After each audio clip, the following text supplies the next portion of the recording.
Hello everybody, RT here. We're live. It's episode 2. Just gonna wait till these streams kick into action, make sure everything's running smooth. Today we'll be talking about the Mac D, along with some alts, of course. Is it alt season? I don't know. Feels like it. But first, must make sure there are people here. So we got 2 or 3 viewers. It's really nice to see. Give me a holler in the chat if everything's coming through okay.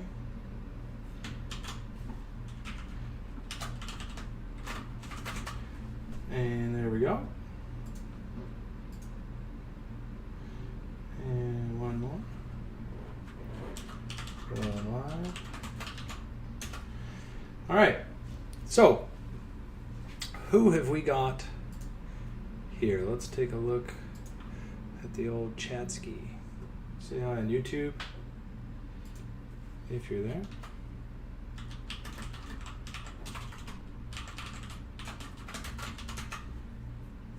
And let's get started. I mean, there's a watch back feature on this, so I should assume that people are rewatching this as well.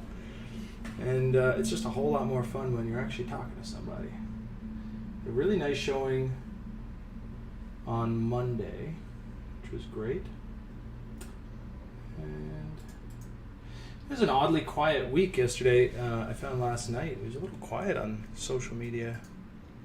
But let's get started. So here we are, smack dab in what looks to be the beginning of an alt season. Now, I don't use that term lightly, for the record. Okay, so for those of you who don't like the term, just be aware I don't either. For 2 years, there was rallies, we had spring. Last 2 years, really, spring was looking pretty good. But, are we even on YouTube? My video might be frozen. Just want to make sure. Oh, hey, Super's here. Good morning, brother. Or sister. Who don't know, really don't know. Just want to make sure YouTube's running. Maybe you guys could give me a little shout. Let me know. It says excellent connection, but okay, there we are. We're fine. Running multiple streams is its own beast. Okay, all good for you, Super. Excellent. Okay, so welcome, guys. Lovely to have you. I'm seeing stuff all around here, and some of it's moving nicely, some of it's not. So let's just assume it's going well. I'm going to fire up a little bit of music. We had some issues yesterday or Monday with the music being a little loud, but I find it, for me, it helps me focus, oddly enough. So let's do that.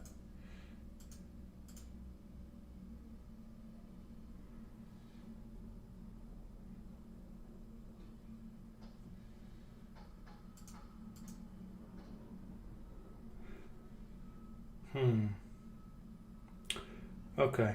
All right. I'm just going to run it, guys. Show me out on YouTube if something is not coming through properly, and I'll sort through it then. For now, a bit of a choppy start then, mate. Let's go on with Bitcoin. Let's take a quick look over at Bitcoin. So here's what I'm watching. And you should be watching it too, because this little potential inside bar, it's not good. We had it up here. Okay, this we didn't even really get it. A bit on a lower time frame it was in there. Inside bar fail. So what we don't want to see, if we're liking the bullishness right now in all coins, we don't want to see a drop. Let's give it a nice little yellow dotted line. We don't want to see a drop below that level.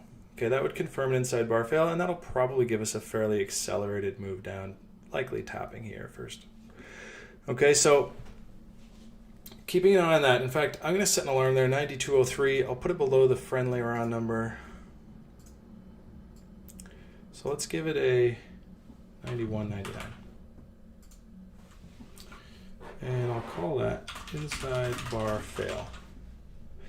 So at this point, if that happens, I'll get an alert. And that's, I'm not going to run and sell all my alts, but I will reassess my level of risk. And, you know, even that's a little extreme. I'm not going to change my positions around based on just that, but I'll certainly be back on the Bitcoin chart looking at it. Until then, it's party. You know, anything under a $200 to $300 move on Bitcoin should keep alts moving fairly smoothly. So, yes. Oh, yeah, of course. Get that chat box out of there. All right, that's nice to pull up once in a while, but not meant to be sitting there. Thanks for the shout, Benjamin. Okay, so looking at ETH BTC, this is the chart that I'm most excited about, aside from Bitcoin dominance. But this really, because of the market cap so big, ETH BTC really does move a lot of the Bitcoin dominance. You know, when this breaks, it breaks. So it's the closest as far as you know, correlation goes. And we broke out on the 3-day last night. Got a really nice close. Wasn't quite, you know, I've been watching this sort of 26 level, thinking, okay, if I get a close above that, more because over here, you know, that's the old resistance here. But so we closed just below it, but I mean, you can still clearly see the bullish market structure confirmed on a 3 days, pretty high time frame for crypto. And this continuation looks really good. And I'm not gonna lie, I see it accelerating. I'm excited. I think, you know, I think we're gonna have a fairly bullish next few months, or at least the probability of that is high enough that I'm long and strong and buying dips until further notice. So what would further notice look like?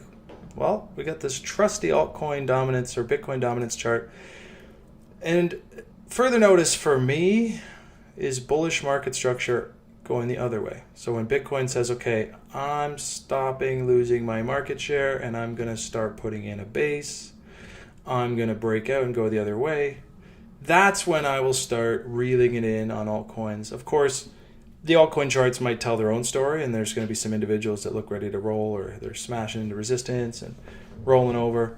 But generally speaking, if this is going to be a full-blown, you know, bullish cycle in alts, there's going to be probably 3 waves up. So let's go pull up VET real quick, because that's leading. I'm not in a position. I haven't traded it yet. Don't really care. Obviously, it's nice to have that position, but you know, there's so much juice in this market, and worrying about any one trade is just going to make you miss the next one. So I'm really, honestly, not worried about it. But look, so you have that one full first impulse up, hang out, actually front ran this little pump chaser fib, and then this is number 2. So watching here for exhaustion. Are we going to roll over here? If this is a full-blown sort of, you know, face rip alt season coming in, I'd say there's a decent chance this will have another wave up. And that's the one where the real FOMO hits, right? People will be like, oh my gosh, I knew I should have bought. I'm going to get some. And that's usually marking the top, the you know, the third wave up of that cycle. Again, not an Elliott Waves guy, but that's just my, you know, my limited understanding and how I use it. And it has worked real well for me in the past. So being able to recognize that these sort of cycles come in these 3 big waves, and then you get that corrective ABC, and then we shake out and relax and have fun and do it again, theoretically. So that's what I'm looking for here. Face rip alt season. Yeah, I'm feeling it, Dale. So today we want to talk about the MACD. We had a few people asking, you know, about these indicators at the bottom. And I get it. They look confusing, and they're super important if you know how to use them. Like for me in my trading, I really like them. So I just want to give a quick chat about the MACD in particular today. I've prepared sort of a mini lesson on that. And, you know, as always, keep in mind, I'm just going to explain to you how I use it, my understanding of it. There will be others who have opinions on how best to use it. God, look at Aeon. I'm so happy about Aeon. Sorry, distracted here. What a sick level. Sniped. Okay. So let's find out where we want to use the MACD. Why not Atom? Because Atom's ripping, and it actually put in a really nice signal on the MACD. First of all, what is the MACD? It's moving average convergence and divergence. Okay, MAC. And let's get it up. You know what? I want a naked chart for this. We're going algo. Yep, okay. So, MACD. Moving average, convergence, and divergence. Okay, there's your MACD. And basically what it is, we pull it up nice and big, and I actually want to make these a little bigger. Okay, so it is a study about moving averages, go figure, and the distance between them. Okay, so real quick, I'm going to check my notes because I want to make sure that I'm giving you good information. The first part is the 12-period EMA minus the 26-period EMA. Okay, so the MACD. Yeah. Okay, so the MACD line is this green line. That is the 12 minus the 26. In other words, if you take the last 12 bars, measure them with an EMA, which means like the most recent bar has the most value in that averaging. And then you subtract the values of a 26 EMA, sort of smoothing it out, slowing it down. Okay? Now this red line here, the signal line, that is an EMA of this green line. So you're using these two averages to get the green line, the MACD line. Then you're using this red line is an average of that. Okay? And so you get this sort of flowy state of the market, and it gives you signals about momentum. Now this histogram here, and keep in mind, you could study this for days and hours and weeks, right? I mean, it took me a week in a course I took, and a month, after that, and months, and there's still things that I'm learning about it. Actually, double divergences and stuff. I'm still taking notes. But I want to give you a quick rundown so you just get a feel for what I'm talking about when I use it, because I do talk about it all the time. Okay, so this is the histogram. I always think it looks like a stegosaurus. It's like a little dinosaur back, something like that. And it's essentially measuring the distance between these two lines. And you can see that, right? Right here, they cross. Oh, look at that. Went from red to green, right? Then as they get wider and wider apart, this grows taller and taller and taller. And then they start to converge. That's the convergence. And it gets shrinking. And eventually they cross back to bearish, and then we flip red. Okay, so that's the histogram. And it gives you a nice visual of the distance between them rather than just, especially because you're squishing it down here. So you're keeping it at the bottom. So I hope that makes sense. Reverse fib, any good for tops? Yeah, I mean, the reverse fib, Sonos, I'm going to hold on to that question for the end. Please remind me. I call it the short RLZ. It can be an excellent tool. I'm going to show you an example of where it didn't help me. I'm going to show you an example of where it helps me a lot. So please remind me at the latter portion of the stream, just so I stay focused on this. I got way off track on Monday. I was like, okay, focus time. ADHD to the max. It's real. And I actually do have it, okay? Not one of those weirdos on the internet that's like, I have ADHD. I lost focus yesterday. It's chronic for me. I took Ritalin in the 90s. Not cool.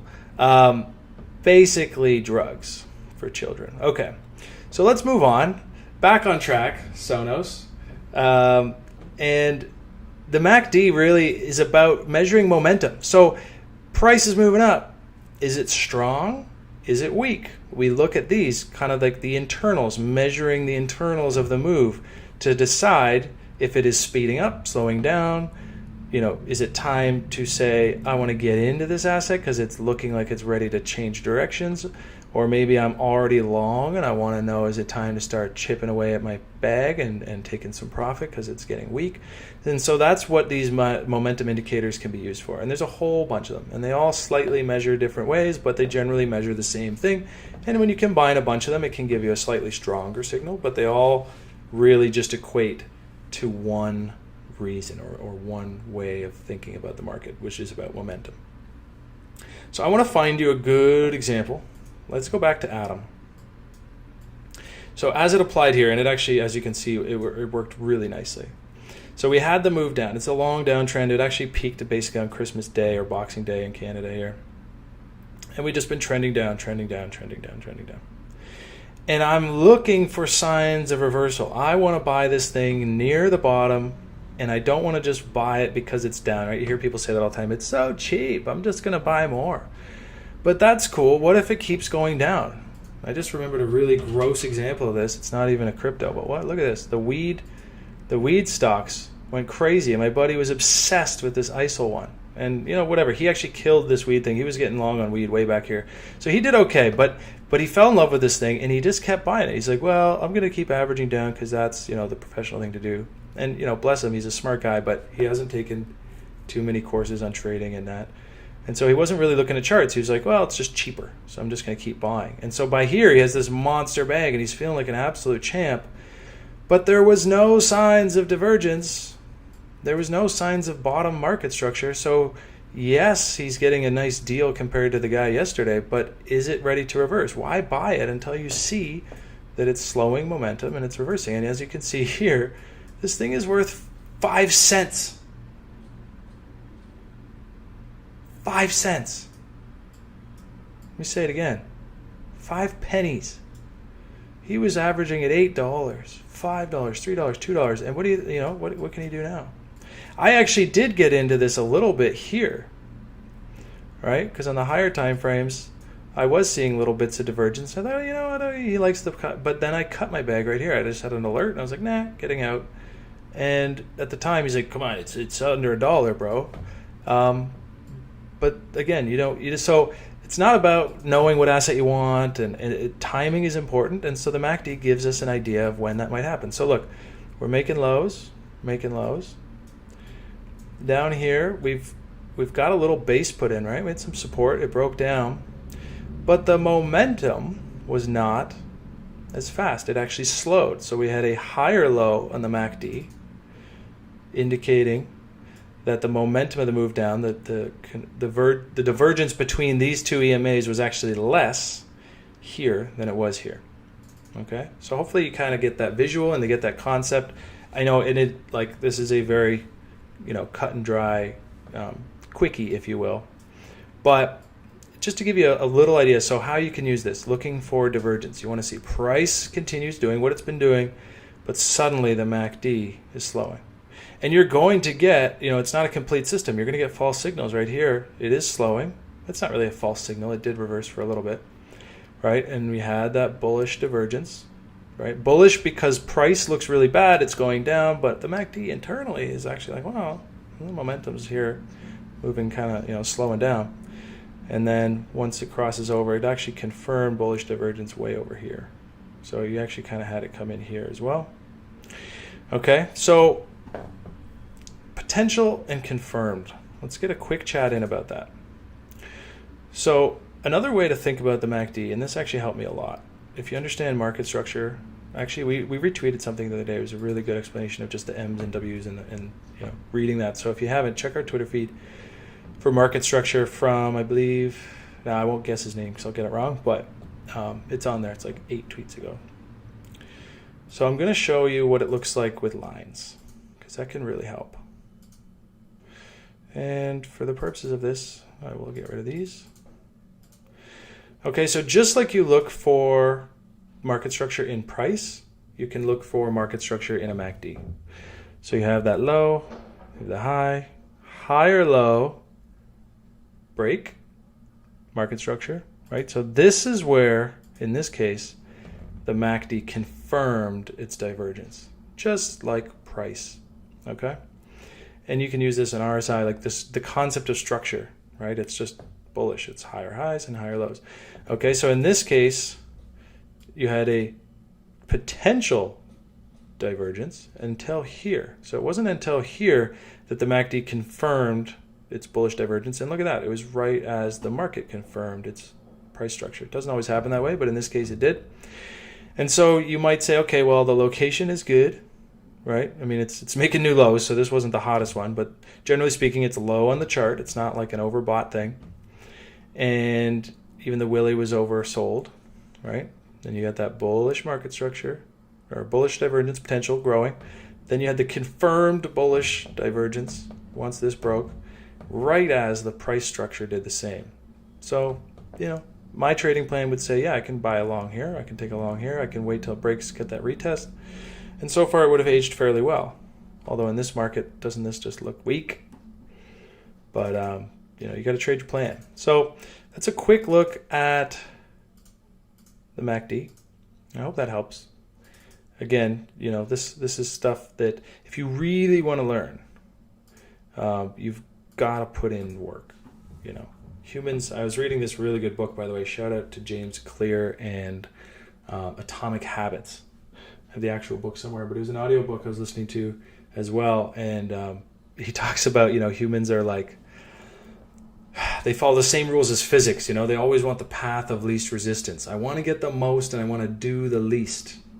And that is,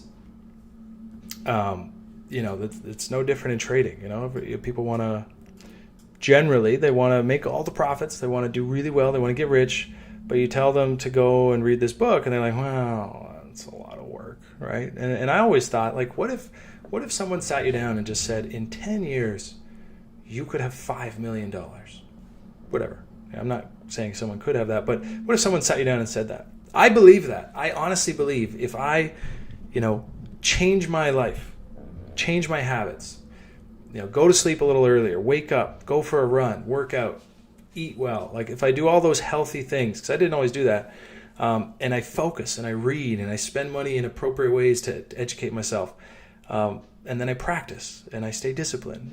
I honestly believe in 10 years I could have millions of dollars, and I plan to. And I'm amazed at how many times, even good friends of mine who are like, hey man, like I want to get into that. And I'm like, cool, let's do this, read this, do that, do this, read this, call me back. And they call me a week later, or I call them a week later, and they're like drinking a beer, and I'm like, what are you up to? They're like, oh, nothing. I'm just like, fuck. So I'm, not everyone's, we all got to take our own path, but educate yourself. Hopefully, this stream is definitely going to help move us in that right direction, and there's lots of ways you can do that. So if you're here for those purposes, great. I plan to share as much of, what I've found successful for me with you, and even have these discussions as well, because I know there's a lot of you guys in here who have found your own success as well. We can share that and kind of grow together in that sense. So we've got, what was that? It was pretty good. Staying on track today with my notes. If you have any questions about the MACD, I don't know that the person who asked about it is actually here live right now. So if you're watching this later, I hope that helps. And if you have questions, you can always fire back in on Friday morning. We'll be here. So let's get through some shitcoins. What do you say, guys? Should we just dive into the good stuff? Because the market is hot, and I really just want to look at these charts. But I wanted to give you a quick sense of the MACD. And now, as a reference point, we can start really diving into the MACD through some of these charts today. Is there any sense to chase ETH/USD here, or better to wait for a pullback? Okay, so Boda is asking about ETH/USD. Let's pull it up. Answering that question point blank would be fairly financial advicey, but I'll tell you what I'm thinking about it, and we'll just roll with that. How's that? ETH/USDT. So I chart still on the tether pair on Binance because I think it's the most liquid. I have not checked the volumes lately, but I like it. Look, ETH/USD is in a shorting window. Doesn't mean that I'm shorting it, but this is, to your question, actually, yeah, Sonos. So this is the reverse fib, right? So, for example, let's get that magnet on here. So, for example, you have this high come in. So price comes and then prints this low. And I want to know, like, if I was trying to short here, which I was actually thinking, I was like, okay, it's late June, it's kind of bearish. I'm not going to chase this, even though that's the day, right? You're like, oh, we're going to tank. But it's usually on those pivots down, you don't often get that. In some cases you do, but even then, even here, right, you squeezed up before the real dump. So I'm always hunting that squeeze if I want to short, and this is it. This is the short squeeze, right? It's, oh man, we're so bearish, so bearish. Wait for here if I'm going to short. I'm not going to short right now. I'm just not. Sue me. It's bullish. But I'm watching it. That's why I had this chart up here, because I want to see, we actually have some signs of divergence on the MACD. So, I'm not going to point blank short it, I guess I should say. I'm going to see if a setup comes in. Like, what's wrong with having like a leverage short on ETH if the setup's here? I mean, it's a vetted setup. It's going to hit 65% of the time. Hopefully 55 to 65% of the time. And I can be long on a few alts and still put this short on. And if anything, it's a little hedge. It maybe gets stopped out in the alt's moon, or this thing, eats lunch and the alts get wrecked and it balances. So yeah, I could take that short. Excellent, Sonos. I'm glad you appreciate that. What's up, Craig? Welcome back. I don't know if there is music today. I'm not getting anything in here. But it's running.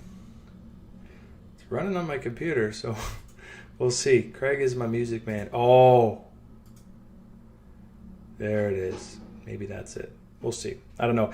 I'll be honest, with the new Catalina upgrade on Mac, the audio, the T2 chip, and there's all this garbage with playing computer audio through streaming services, OBS, everything. You need this third-party thing, and so I had it set up. I still do, but if it's not working, I'm not surprised. Yeah, no. Well, that's okay. We don't need music today.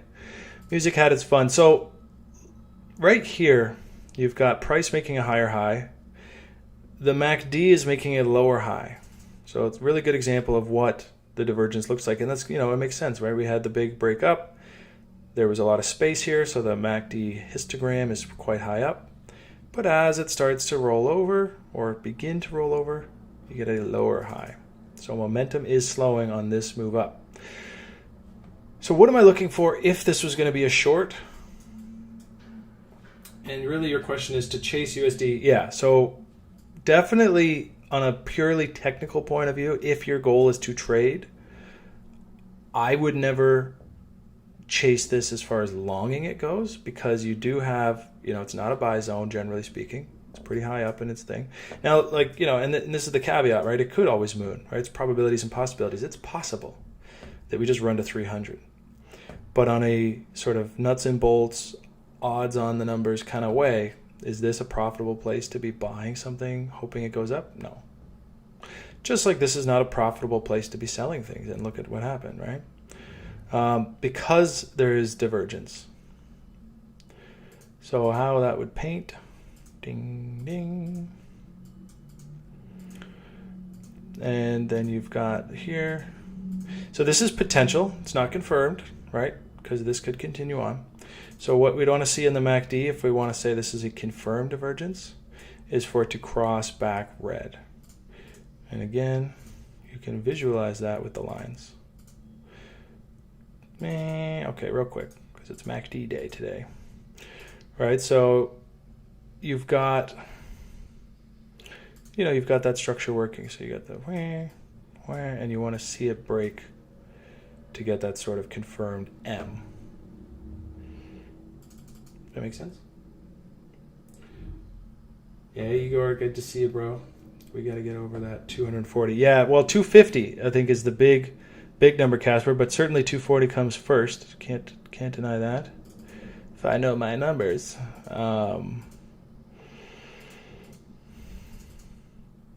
Yeah, I mean 250. This is the Great Wall right now. This is up here. I think that's what you meant, because we're already over 240. Yeah, in this case, Casper. Generally speaking, and this is what really was a breakthrough for me with the MACD, is you just turn it into a line chart, and then it's just same as reading price. It's the same thing. The histogram can be confusing. I wonder if there's an example here. Yeah, so like right here, you had a low here, you had a higher low here. I mean, there's a mini one here. Let's forget that. Let's just pretend it's 1, right? So you had the low, you had the higher low, but in the middle here, you had this. Right, so to really get the higher high, you have to break above here. So sometimes you'll see my charts and it says, you have to get above here to confirm the divergence. Other times, there is no middle, right? It's a low, it's a higher low, so you just have to break the 0 line to confirm it. So there's two real things. And now that confused me for a while. So I learned that if I just use the line, and I can't get a thicker one, but if you just use the line, it makes a lot more sense, right? Because we're just talking regular price structure type stuff. Broken out. But in this case, it doesn't break out till here. Does that make sense? Yeah, Sabota, I would personally, I think we're bullish. I really do. But I'm not one to just say, well, I think so I'm going to gamble on it. I think we've got, there's no doubt on the higher time frames. It's not the most beautiful location. as far as getting in like that perfect entry, right? Those really sweet entries. I mean, even a pump chaser fib would take us down to 190. But, you know, this is sort of like a load your bags kind of zone down here. But I can't see it. I can't see 136, 121 right now. Maybe through October, November, Trump loses the election. Like, there's some global stuff. Global markets top. Like, there's scenarios here where this happens. But right now, here and now, I just don't see it. I mean, certainly not in the next few days or weeks. I see it looks bullish. And because it's a consolidation, it always looks bullish when it gets up here, right? Get the little W working. And if it rolls over, it's going to look super bearish right here, right? And then it's like, oh, we're definitely going down. And so, you know, everything I say today in this USD chart with a grain of salt, because really my juice right now, my exciting point, what I am longing and, you know, where I'm putting my bags is all in, not all in, but, you know, it's all across these alts. And it's really because ETH BTC is breaking out. I'm going to get that bar off. And because this keeps going down. There's nothing more satisfying. Like each day I wake up and then today it was like this. I'm like, let's extend. Because what I really want, obviously, is, you know, this is your moon, right? This is like, okay, dominance just falls off a cliff because alts are shooting up. And, you know, so let's take a look at some alts. I don't know about you guys, but that's what I'm here for. So we'll go back here. Now we started shortlisting some stuff the other day. I did a quick follow-up scan yesterday, and this morning I kind of fired off a few names that I think are interesting. BNB, look at this thing. It's still running. It's got no chill. So I imagine we'll have to smack this trend line, and that'll have to be, you know, that'll be where we end up. I'm really glad this is working for you guys. Every time I look at my YouTube, it's just like loading. But I hope the quality is really good for you guys, because we're using a cloud server for encoding, so it should be top notch. But let's see. All right, so we've got the downtrend line. It should smack that, I would imagine. I mean, we've also got resistance here, so don't quote me on that. Point is, you know, we're no longer in the sexy buy spot for BNB. Unless, you know, like if you're sitting at home and you're just thinking, you know, I just want to buy for the next 2 years and I'm not going to care if it goes down 8% or 10% in the next few weeks. Well, for sure, like this is a decent general zone. It's definitely in the right off the 786 here. But as a trader, and this is alt season, you want to be, you know, sniping some entries. This one's missed for now. Break above here, you get yourself a flip entry here. So you're actually buying slightly higher, but it works because it's a low at that point. Or you're looking for that little pullback, that juice down into here. So I'm not going to be a predictor, but, you know, it does look like it's kind of thing. Yeah, I could see that. But who knows exactly how that'll play out. All I know is I really like BNB in general from these lows, this area. I mean, this was sick, right? We were on the stream on Monday, and it was just, it hadn't even quite broken out of here. And I was just like, oh, these lows.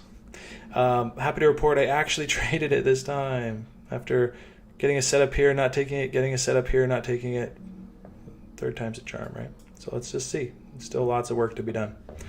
Lisk, we talked about. Remember, we were saying, oh, it's going to be kind of boring. Let's wait for that alert. So my alert is up here. Hasn't broken out yet. Still tons of gap in here on the VPVR. Could have just trade lower and be boring, sure, but it's all season, so we're going to catch a bit. Let's see if it can get up here and put in a nice bigger structure. We got some lows, higher lows, higher lows, higher lows to work with. It's not as sexy, but it's there. Mana, one that I've got an old setup working. Let's see, 720p. Oh, perfect. Okay, so Craig's confirming it's fine. It's probably just because I've got too many things trying to render it on my end. So that's great to know. Thank you, Craig. Mana looks decent. You know, we saw the structure come in here. You got 1, 2, 3 chances to enter. So can't complain if this thing takes off. And yeah, let's get that MACD back in shape because I just went to look at it and it's not looking too healthy here. So, yeah. Not the greatest example for the MACD there. OGN, oh my gosh. This thing looks reloaded after a really nice bullish market structure. And here's a good one. I mean, big MACD divergence, right? We had the low here, we had a higher low here, broke above this middle part to confirm that bullish market structure on the MACD. Right as price confirmed bullish market structure, even gave a very friendly entry and then just took its time and then was announced as a listing on Huobi. Since when does Huobi get listing pumps? It's almost as though they manufactured it, but I don't know that. And I'm not even saying they did, but I would if I was Huobi, I'd be like, man, I would like that narrative that listing on our site is bullish for your token, and that's just good marketing, and it's a fairly unregulated space. Like, why not? Then you gotta build your business. I don't think they would be, is that a scam? I don't know. Maybe I'm talking about something totally illegal and I should shut up. But that was my first thought. I was like, listing pump, eh? Who done that? Either way, it was sweet because it smacked. So really good example of this right here. Who's asking about, Sonos. So reverse fib, good for tops. Yeah, I mean, look at this. I use them for targets all the time. It doesn't always work. It can backfire. And there's two ways to do it, right? If you're looking for a short, if I'm looking for a short, I get up into the short RLZ. I'm not just sniping wicks. Sometimes you wish you had, but it's much safer to kind of wait for that structure. You get that bearish divergence. You wait for that fail, and then you can even usually get it to fail, and it comes up and squeezes and lets you in. I'm trying to remember. I think it was XTZ or something that trade worked perfectly, and I did that, and it felt so good. I woke up the next day and there's just a wick right back up. So using that for a shorting window can work really well. Let me give you an example of when it didn't work very well. It was library. I didn't trade this, but I was talking about it on a stream saying, I bet that's going to top there. Where was it? Yeah, it was here. Right? So it came in here. Then it went up even higher on bearish divergence, right? MACD made a lower high, but it didn't confirm. So if you got front running the MACD here, right? So why you want to wait for it to confirm. So we had the high, then this was on a higher high in price. So it's like, oh man, the MACD's in divergence. But look, it never actually confirmed. What a cheeky little bugger. So there was technically no signal from the MACD. And sure enough, price just kept going. So this short RLZ got blasted. And that's sort of, a great lesson in trading is that no matter how airtight you feel like your setups are, they can always get busted. Anything can happen. And so in this case, I was drawing the short RLZ off the most recent range, and it did stop there for a bit, so it worked. But ultimately, the buyers persisted, and so you can draw this from the larger range. And you say, okay, well, we're going to bust that. Well, next stop is here, and look at that, sweet spot, whap, boom, 702. And that was the real one. Or, the real one, the official top. So, yeah, things like scaling out. Okay, I'm going to sell half here, I'm going to hold the other half, and if it gets here, I'll sell the other half. Like, there's a lot of people that like to scale in and out, so you don't have to be right, quote unquote, correct all the time. You can just be like, well, I'm in profit, I'll take some. I'm in more profit, I'll take some more. And I don't know that we're in a market phase where it's like if you just sell a bit here and take your whatever, that was a big profit too. That was like hundreds of percent. I mean, if you're not taking 300% profits, what are you doing, mate? It's a global pandemic. Pay yourself. It's not like it's not like the most bullish backdrop for a world economy right now. Reload zone, RLZ. Sorry, I should have pointed that out. I assume a lot of people here from TRI where I learned this stuff. RLZ, it's reload zone. So it's this idea of, let's see here. I guess, and excuse me if I butcher the reasoning for it, but this is my interpretation of it. I'm bullish, smart money, loading up, dumping it on the public, let them all shake out, and I'm going to reload. reload zone. Right? And look at this. I mean, it's just so sweet. Comes in, tap, tap, consolidate, tap, bullish market structure, go. I mean, you'll see these on every single one of my charts, and this is why. And they're just a really nice way to get location objectives on your charts. Let's keep going through these charts. XVG, putting in a really nice pump chaser bid. Don't know what just happened here. We got a nice red candle on the daily. Oh no, what's happening? Is that to do with alts? Let's take a quick look. Any juice? Ooh, Bitcoin squeezing up. Yeah. Wow, Bitcoin looks good. So it looks good. I mean, no inside bar fail yet. 10 hours till the daily close, but this looks promising. Oh, okay, I get excited. So yeah, I don't know, XVG hanging out in here. Casper, you asked a really good question on Monday. Craig, I should say. And I want to address it because it got me thinking. You said, okay, so with this, is your 0.5 your invalidation? Is that a stop loss? No. And I thought about it. Yeah, I really should have a rule for myself if I'm going to use this. And so here's my rule. Bullish market structure. And once that comes in, then the low is my stop. And in this case, I'm like, oh, I'm so bullish on Verge. I'm not, but yeah, I could be. I'm just in particular. I don't have any particular leaning on this one. I'm sure it's going to get a nice chance to run, but just say, I am really bullish in this, and I could probably dive in here and find some structure if I really want to force the narrative. Yeah, right. So yeah, let's say we got the 4 hour, and I'm actually getting my entries right now, right? And then this is my low. So instead of just like saying, okay, I'm going to use the 0.5 every time for the low, because as you can see, it's not clean. It's not very nice. Let's see. We got the divergence. Oh yeah, we do. So this is actually a pretty nice trade. Maybe I will trade this. I don't know. It's fitting. So you get the lower lows in price. So you have the big rally in XVG. It's coming down. It's not coming down fast. It's coming down slow. It's slowing. MACD is diverging. Confirms here when it breaks above the zero line. Then I got the price structure. Broke out. No need to chase. Tag that entry. Or even, you want to get real cheeky, draw another little RLZ. Sweet spot. So there's and then that's how you can get a sick entry. And you might be wrong, but you're going to find out pretty soon. You're not going to have to lose a whole lot of your position. Let's see. The price line is not on my chart right now. Let's get that price line back. Last line value. Okay. So let's see. For example, not a trade recommendation. But you're, 13.3%. It's not nothing. But, okay, there we go. So actually a little less, like 12%. And the nice thing is, when you have tight invalidations, you can take a larger position size and maintain the same level of risk, as you guys know. Or if you haven't found out yet, now you know, right?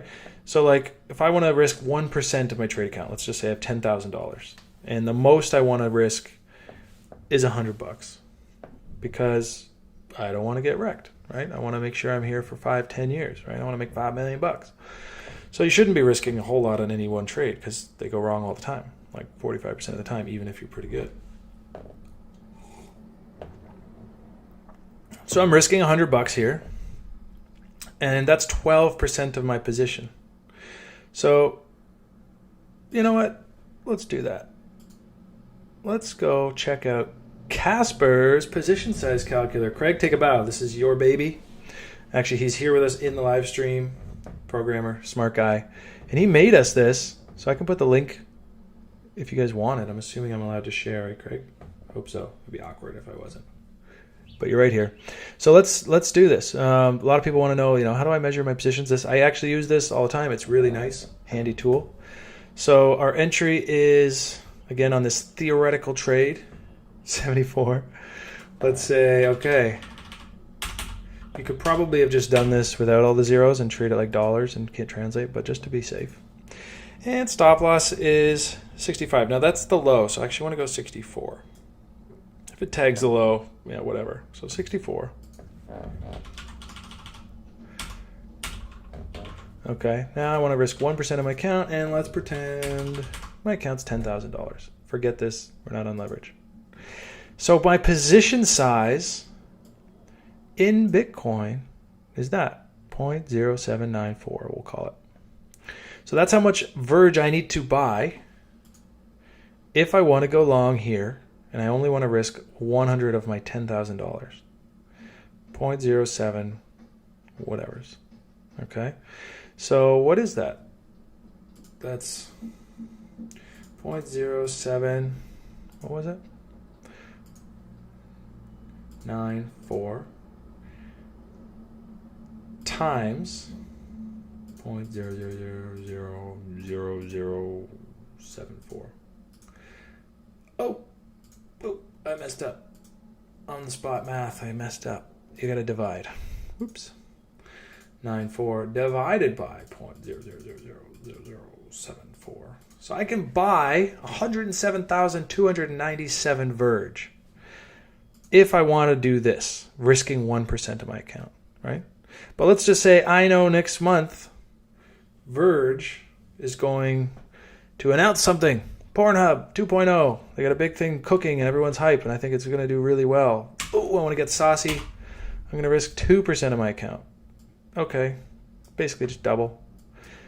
But I'm a total fanboy, and it's the only coin I want in my life, and I'm not buying any other alts, so I can take a nice big, okay, 3% risk on my account, right? And this tool does that. I never, ever, ever take more than 5% risk. That's $500 of your 10,000. You miss a few of those, and you're eating into your stuff. So, personally, let's go back here. I tend to live in 0.25 and 0.5% risk on my trades in here. Risk off, because setups still come in, announcements still come. There are definitely some bullish coins, bullish assets, shorts, whatever you want. So we're just taking a little less risk. And then in the risk on window, and I was actually just distracted here because I'm thinking I might upgrade this, but I'll explain that in a sec. But through this risk on window, it's like, okay, now I'm thinking 1.5, 2%. Then you get this breakdown within the risk on window. And I actually want to create a new phase for that, maybe calling that moon phase. So we have sort of like bullish phase. This is bullish phase, risk on. And then when it breaks down within that, moon phase. Just like here. We had a bullish phase. Okay, we're looking for setups. We're thinking about taking some risks. Moon phase. Right? So when that second structure comes in on the risk window, I think I am going to. And then you have sort of a bearish phase and a wrecked phase. You'd have to probably go back here for that wrecked phase. Right? But it'd be like, just playing with the idea, really. But, bearish phase, Bitcoin's creeping up, wrecked phase or whatever. So it's like a little bit more accelerated. So you're not only are you maybe not in altcoins, it's like, oh yeah, I'm hunting for shorts, I'm sitting in Tether or whatever the case is. Although this is not Tether, because when Bitcoin dominance is roaring, oftentimes it's because it's running heavy. So Tether doesn't make sense. Does that make sense? Let me catch up on the chat here. What trading software to use? Binance native. BTC's moving. Ooh. Okay. Yeah, so Craig is in the chat, so if you want to know about that, about this, you can ask him. He's right here. He's on YouTube. Really nice, though. It's simple from what he said to make, and it's so handy. BTC down, horizontal support. BTC looks like we'll go to 10K. Do you think alts are about to correct? Yeah, I that's the big question, and I do think, is it at support? Yeah, I guess I haven't really looked at supports on this chart, but yeah. I mean, it would make sense for a bounce here if we are going to continue. Bing, bounce, maybe a bearish retest. We definitely put in some nice potential for resistance there. It's funny because you can't really trade this directly, and yet it still gets these resistance and support levels. It's pretty fascinating. But let's go see Binance. Let's go see Bitcoin. It's moving. Yes. That's good news. So, I mean, ultimately, I think this is good news, even if it's going to cause that quick shake in alts, which it probably will, because a lot of, especially the more liquid, highly liquid alts, they're kind of algo driven, and I bet that this break here, or this break here, caused some auto selling on some alts. Let's zoom in. Let's see if we can find that. I mean, yeah. So, I mean, what we don't want to see is ETH BTC crap out. If you're long on alts, that's, you know, it's gonna hesitate here if Bitcoin moves. But yeah, I mean, Bitcoin is, that's what we talked about Monday, right? It could always wreck the party. Let's see how party wrecker it's feeling. Go to my purple list. I'm actually in a couple positions. Let's go look at them. Atom. I mean, yeah, is that a pullback? Meh, not really. Not yet. Red. Yeah, so, I mean, you know, naturally, you're going to see this 4 hour. This 4 hour will likely be red on alts because, you know, it's like the yo-yo, the seesaw of the market. Ren, I wish I was in this. It's on my purple list because it's one I want to look at, but I'm not going to pretend I have Ren. I don't. I used to have Ren. I had a masternode, but I sold it. It felt great because then it went way down and I didn't buy it back. I do not use third-party software to trade on Binance. Good question. No, I don't. I've tried it. I tried 3 commas once, and I really liked their one tool. It was like a delayed stop loss. So it's like, you know, if this stop triggers and stays below there for 5 minutes, then it'll sell. So it kind of avoided those quickie wickies. You could even make it 30 seconds or whatever. I liked that idea, but that was the only thing about it. And then, of course, they came in with their own advanced order types, like OCO and stuff. So you can set stop losses and take profits at the same time with the same stack. So once they had that, I didn't really need any third